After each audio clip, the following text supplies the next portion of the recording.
Hey everyone, we've been hearing a lot about the CIP. I got a lot of comments coming in via the phone, email, and on social media, and wanted to take a chance to talk about the CIP process and what we're trying to do, the overall big picture of what this program is for our community. So you might remember that previous administrations have addressed or tried to address the deferred maintenance issue that we've got in the borough. We've got a number of facilities that are aging and they're in need of repair and replacement. And so this CIP is a process where we look at, as a community, those projects. It's heavily focused on the public participation to make sure we get the project right, and then how we're going to be able to fund those projects. One of the things that we've seen through this process is that it's important for us to engage with the community to make sure we get the projects right. We did that through this process by opening the nominations to everyone in the community, and we had over 94 nominations that came in. Once the administration received those nominations, we went through and reviewed them for looking at things like borough powers. Do we have the authority to do these projects? Looking at feasibility. Does it fit in with other projects that we are considering within the CIP? And then ultimately made a recommendation to the Assembly on December 5th to the Finance Committee with 66 recommended projects. The Finance Committee looked at those projects. We had a presentation, went over each and every one of them. They did make a change. They pulled one project off. We added one project to it, and then ultimately referred that to a public hearing on January 16th. So between today and January 16th of 2020 is our process to share information with the community and for the community to ask questions and provide feedback to the mayor's office and then also to the Assembly on those specific projects. On January 16th is when the Assembly will be considering those projects and making any changes or recommendations for amendments. We have a couple amendments based on comments that we've received from the public that we're going to be working on, and look forward to being able to address those concerns that we've heard so far.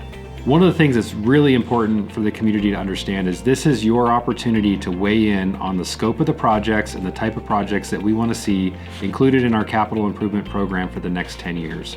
The next time this process will be opened is going to be 2 years from now, so we want to make sure we get it right. Please take the time to email your Assembly, to email my office, provide feedback on specific projects that you think should be included or that shouldn't be included. We want to hear from you. We need to hear from you to make sure that we get this process right. Once the Assembly approves the projects on January 16th, they're going to come back to the administration, to my office, for us to look at those projects and score them. That's where we use the scoring criteria that we came up with for the nomination packets to look at which projects would be funded first. Ideally, or I guess in theory, the projects that have the most deferred maintenance issues, the issues that are the greatest for code compliance, energy efficiency, age of facility, are going to score higher and therefore be funded earlier in that program system. Once the projects have all been scored, we then have to place them into the capital improvement program.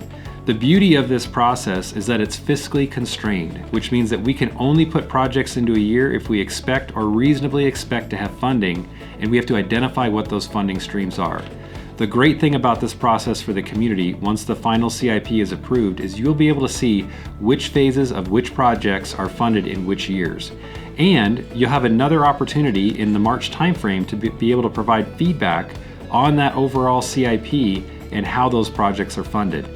Maybe there's a project that's funded in some of the out years, and maybe 2025 or 26, that you think needs to be approved earlier. This would be your opportunity to provide that feedback. It also gives you the opportunity to look at the overall program and understand the full fiscal impact over the 10-year period that we're looking at, and then also look at the projects that we're most likely not going to be able to get to within that 10-year window. So those are what we call the out-year projects. They're projects that we would like to see done, have an interest in, but just have not identified funding sources to be able to get those things completed. Overall, this is a process that we need the community to be engaged in. There's been a lot of discussion on social media. There's been a lot of discussion with emails. I think my email this morning, I had about 24 emails come in on CIP projects. We want to hear from you. So thanks for watching this video. This is the first part of a series. We're gonna actually be going into questions that we've heard from the community and be able to address those one-on-one with the short video series that we're doing. So please stay tuned, and we hope to see you here at one of the Assembly meetings.